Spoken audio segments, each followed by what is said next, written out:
One of the best ways to raise a child, especially in this our generation, don't correct that child at every wrong. They will make 20 mistakes a day. Don't correct them 20 times a day. Or sooner or later, they will begin to feel like failures around you.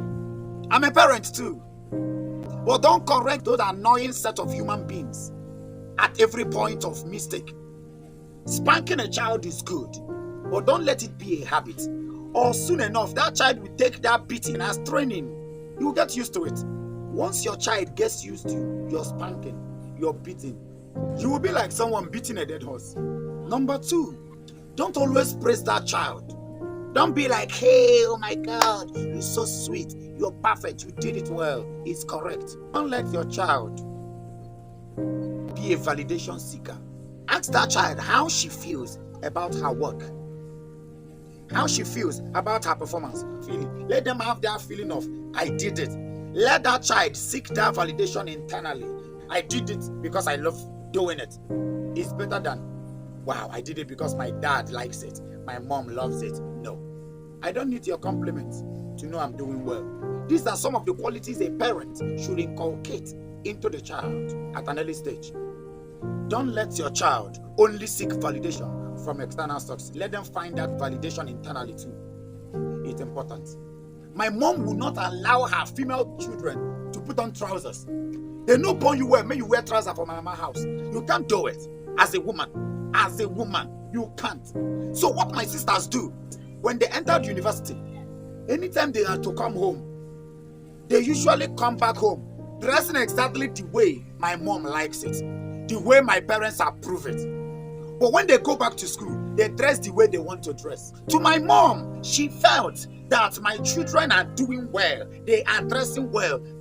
Little did she know that all she had around her were pretenders. So teach your child what is right, not necessarily what you like. Number 3, give your child sex education on time. This is a new generation. Oh. If you don't teach them, you go learn them outside. Teach them about their sensitive, at least from age 2-3 years. A female child should know where an adult should not touch her. This is your private part. Nobody should touch it. You hear? It's very important. Our parents in those days were so scared to talk about sex around us because they thought that it will corrupt our minds. No one corrupt us. But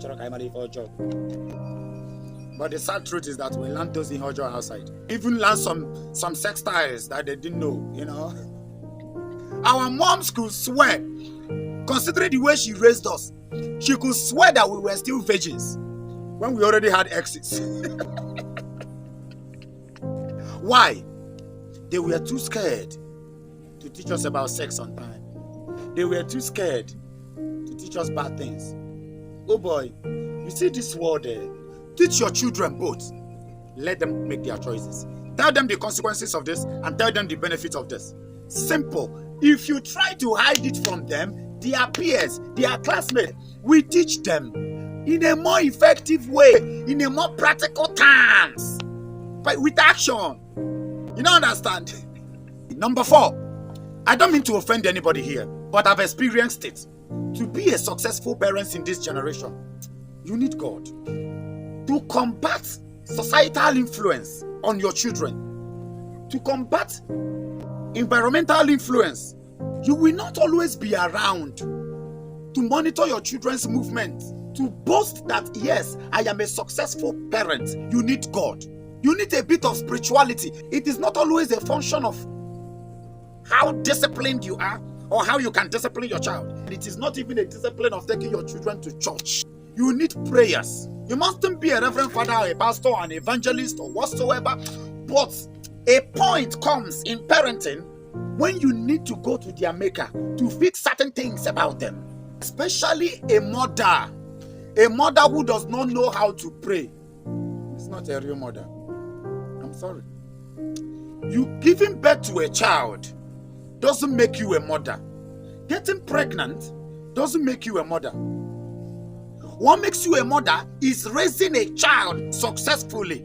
raising this child in such a way that this child fulfills destiny. What makes you a mother is after giving birth to that child physically, you also give birth to this child spiritually. You birth this child in the spirit. There are influences you cannot combat with your mouth. There are habits you cannot break in your children only by shouting. Sometimes you just need to take them to their maker.